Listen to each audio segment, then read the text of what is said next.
आज सटतिल्ला एकादशी है, जिसके शुभ अवसर पर मैं सटतिल्ला एकादशी की कथा सुनाने जा रही हूँ और आज के दिन क्या नहीं करना चाहिए वो भी बताने जा रही हूँ। तो पहले हम पता करते हैं कि आज के दिन जो भी एकादशी व्रत रखते हैं उन्हें क्या नहीं करना चाहिए। तो एकादशी के दिन चावल का सेवन वर्जित है। धार्मिक मान्यता के अनुसार जगत के पालनहार भगवान विष्णु के रोम से चावल की उत्पत्ति मानी जाती है। सटतिल्ला एकादशी के दिन किसी से बातचीत के दौरान अभद्र भाषा का इस्तेमाल नहीं करना चाहिए, इससे सटतिल्ला एकादशी व्रत के फल से वंचित रह जाएंगे। सटतिल्ला एकादशी के दिन किसी इंसान के प्रति गलत नहीं सोचना चाहिए और ना ही किसी की बुराई करनी चाहिए। इस दिन भगवान विष्णु की पूजा और भजन कीर्तन करना चाहिए। इसके अलावा इस व्रत करने वाले इंसान को ब्रह्मचर्य के नियम का पालन करना चाहिए। और अब मैं बताती हूँ कि सटतिल्ला एकादशी की मुहूर्त कब से कब तक है।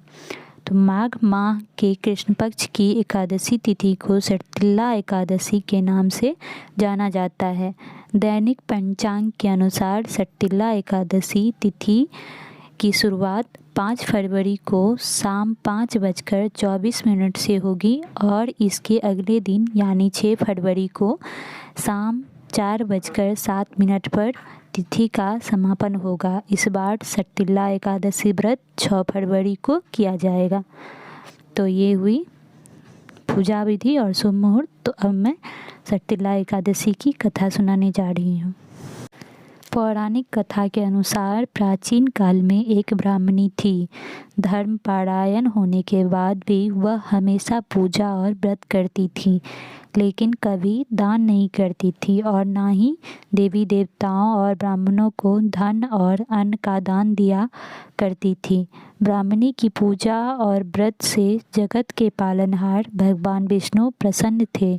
उन्होंने सोचा कि ब्राह्मणी ने पूजा और व्रत से अपने शरीर को शुद्ध कर लिया है, ऐसे में उसे वैकुंठ लोक तो प्राप्त हो जाएगा, लेकिन इसने कभी जीवन में दान नहीं किया है, तो वैकुंठ लोक में इसके भोजन का क्या होगा।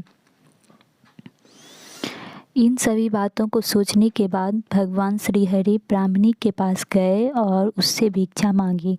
भगवान विष्णु के भेष में साधु को ब्राह्मणी ने भिक्षा में 1 मुट्ठी का ढेला दे दिया। भगवान उसे लेकर वैकुंठ लोक में लौट आए। कुछ समय के पश्चात ब्राह्मणी का देहांत होने के बाद वह वैकुंठ लोक में आ गई। ब्राह्मणी को भिक्षा में मिट्टी देने की वजह से वैकुंठ लोक में महल प्राप्त हुआ, लेकिन उसके घर में अन्न आदि कुछ भी नहीं था। ये सब देख भगवान श्री हरि से ब्राह्मणी ने बोला कि मैंने जीवन में सदैव पूजा और व्रत किया, लेकिन मेरे घर में कुछ भी नहीं है। भगवान ने उसकी समस्या सुनकर कहा कि तुम वैकुंठ लोक की देवियों से मिलकर सटतिल्ला एकादशी व्रत और दान का महत्व सुनो, उसका पालन करो, तुम्हारी सारी गलतियां माफ़ होंगी और मनोकामनाएं पूरी होंगी।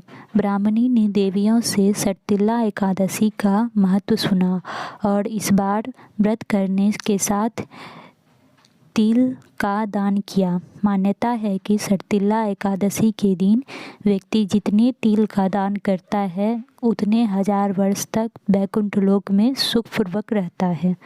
तो हमारी कथा समाप्त हुई। अगर आप इसकी आरती जानना चाहते हैं तो इसकी आरती है ओम जय जगदीश हरे। आप उसे सुन लें और अपनी पूजा को समाप्त करें। आप सभी को हमारी ओर से सटतिल्ला एकादशी की बहुत बहुत शुभकामनाएं।